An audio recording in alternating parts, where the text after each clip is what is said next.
اب ہم چلتے ہیں آزمائش کی چوتھی وجہ کی طرف کہ بھائی آزمائشیں کیوں آتی ہیں؟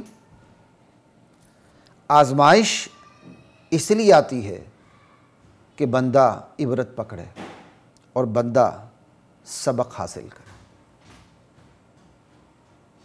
آزمائش سے دور بیٹھے لوگ آزمائش کے شکار لوگوں سے نصیحت حاصل کرتے ہیں۔ یاد رکھیے، آزمائش سے دور بیٹھے لوگ آزمائش کے شکار لوگوں سے نصیحت لیتے ہیں، سبق لیتے ہیں۔ اللہ کا شکر ہے اس سیلابی صورتحال میں ہم لاہور میں محفوظ ہیں، پاکستان کا بہت بڑا حصہ محفوظ ہے، وہ زلزلے کا وہ سیلاب کا شکار نہیں ہوا، اللہ کا شکر ہے۔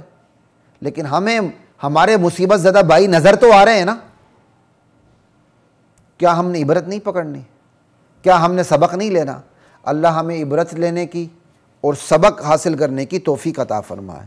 تو آزمائشیں اس لیے بھی ہوتی ہیں کہ آزمائش سے بچے لوگ آزمائش کے شکار لوگوں سے سبق حاصل کریں کہ اب یہ کرنا ہے، یہ نہیں کرنا، بہت ہوگی خدا کی نافرمانی، اب یہ کرنا ہے، یہ نہیں کرنا ہے، یوں کرنا ہے، یوں نہیں کرنا۔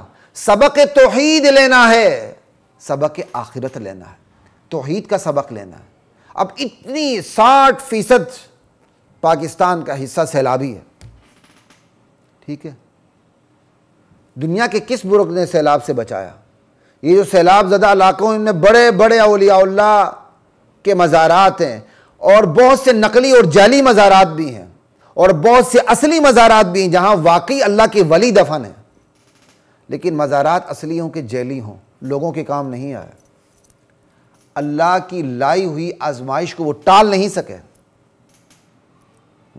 اب ایک شخص اللہ کے در کو چھوڑ کے ہر دربار پہ حاضر ہو کے ماتھا ٹیک رہا تھا، مصیبت آئی، اس کی بستی کے اندر اتنا بڑا مزار ہے، وہ صاحب مزار اس کو مصیبت سے بچا نہیں سکا، تو اب اگر وہ اس کو نصیحت نہیں لینی چاہیے، توحید کی نصیحت؟ اگر وہ توحید کی نصیحت لے لیتا ہے تو یہی سیلاب کی مصیبت اس کے لیے رحمت بن جاتی ہے۔ اگر وہ توحید کی نصیحت نہیں لیتا، پھر بھی شرک میں پڑا رہتا ہے، تو سیلاب کی مصیبت تو بڑی مصیبت بن گئی اس کے لیے۔ تو دراصل آزمائشیں کس کے لیے ہوتی ہیں؟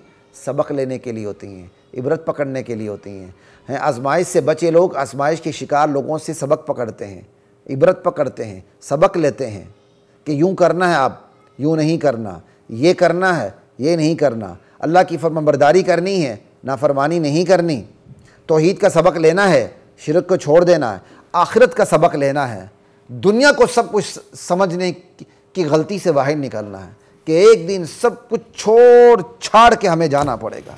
تو یہ جناب آزمائشیں اس لیے بھی ہوتی ہیں۔